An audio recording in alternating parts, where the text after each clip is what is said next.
Magandang hapon sa lahat mga brother. So natapos na natin yung Chris.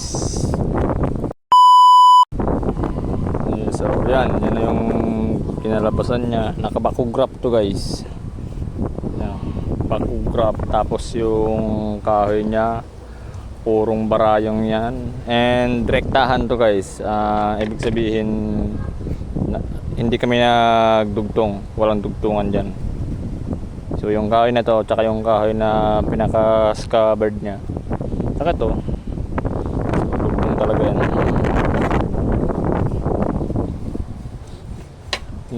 Hindi na kami naggamit nung dugtong na yan guys, kasi hindi ako, kumbaga okay din yan, maganda rin yun, pero mas maganda tong mas maganda, naisip ko mas maganda tong ganito, rektahan na, wala nang ipapasok pa na kung ano. So yun, may mga aluminum pins akong nilagay dito sa gilid. Yung design pa lang to guys, sariling naisip ko lang to. Yan, tsaka yan, mapatid man to, pero may pandikit niya sa ilalim. Matanggal man tong bakugrap na to, may aluminum pins na nag-aalalay sa scabbard para hindi maghiwalay. So yan, sa blade naman 22 inches blade, mayroong baybayin niya na pangalan ng may-ari, Jorby Ganson. And ito, ewan ko kung bakit naglagay pa ako nito, nakatagos naman kami ng tang. So, ang naisip ko kasi dapat hindi malayo sa Chris talaga. Kasi yung build na to guys ay sariling idea. So, kaya nakatagos yan.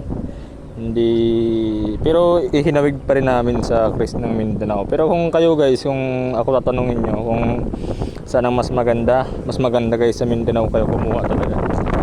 Ito kasi, di ba, first time kong gumawa ng ganitong sariling build. Kadalasan restore.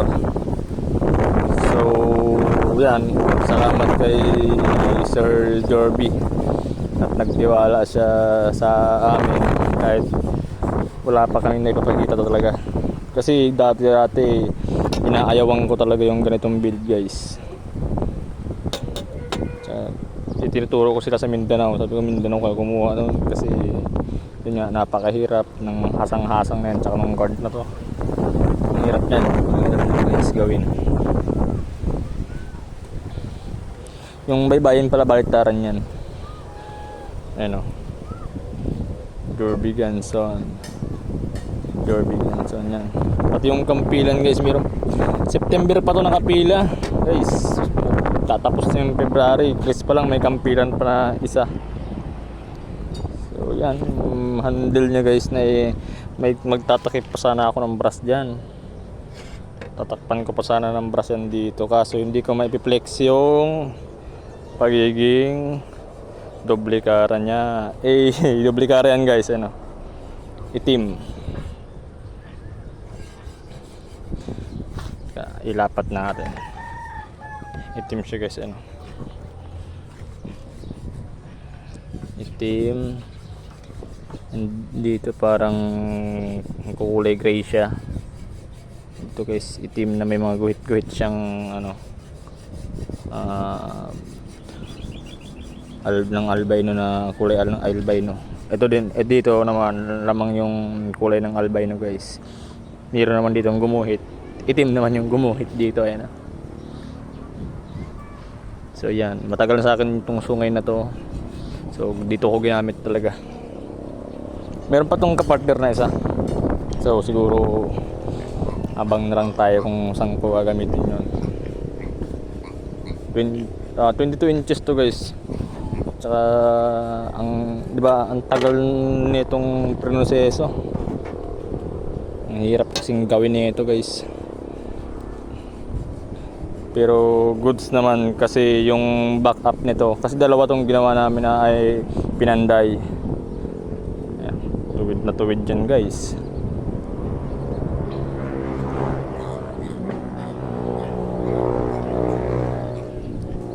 Itong ganito mayroon pa dyan guys naka diretsong brass galing dito. So yun, aabot yan dito. Ewan ko ba kung bakit pa nilagyan ko ng ganyan. Hindi naman kailangan kasi nakatagos na yung tang eh. So hindi na mabubunot. Pag wala naman kasi nito, hindi naman kaaya-ayang tingnan. Dito pala guys, naka dirty finish yan. Naka yan. Dito. Yung gitna niya. Ganun din yan dyan. Ito aluminum para dagdag design. Tsaka yung pinaka ano yan guys, yung albino. Ito yan, may brass din dito, tsaka sa bandang ibabaw, ayan o.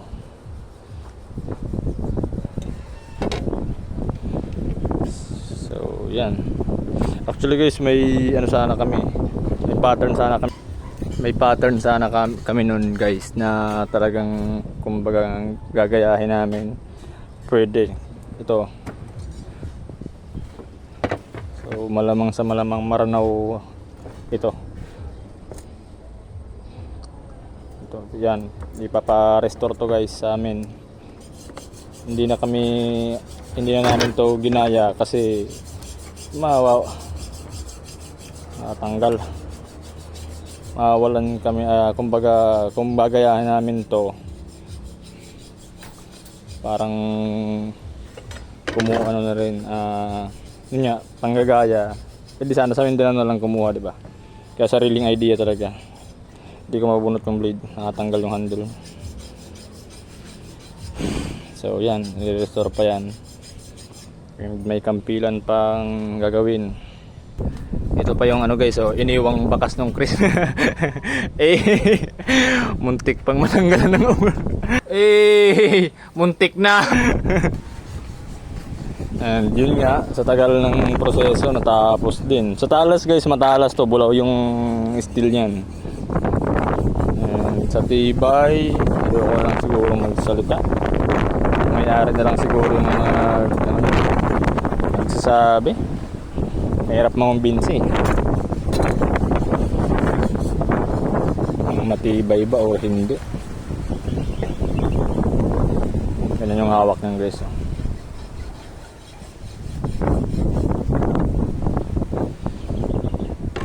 Ipasok muna natin. Sana guys gumana yung yung pagpapanatili ng kaayusan sa mundong ibabaw. Ayoko nang alugin guys kasi baka mahulog eh. Yan, pero mamaya anong ko pa rin. Tinitiwarik ko lang siya. Hindi ko yung pinipisil. Sabihin na naman pinipisil eh. Hindi ko siya pinipisil.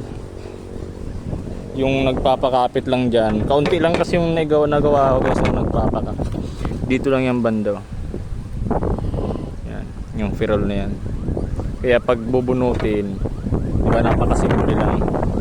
Tulak ko ng konti. Pwede rin dito, pwede rin dyan. Pero hindi ko aalugin yan guys. Kasi konti lang yung tsaka mabigat yung handle. Baka bumigay, paktay tayo dyan. So yun, tapos na rin ang Chris natin.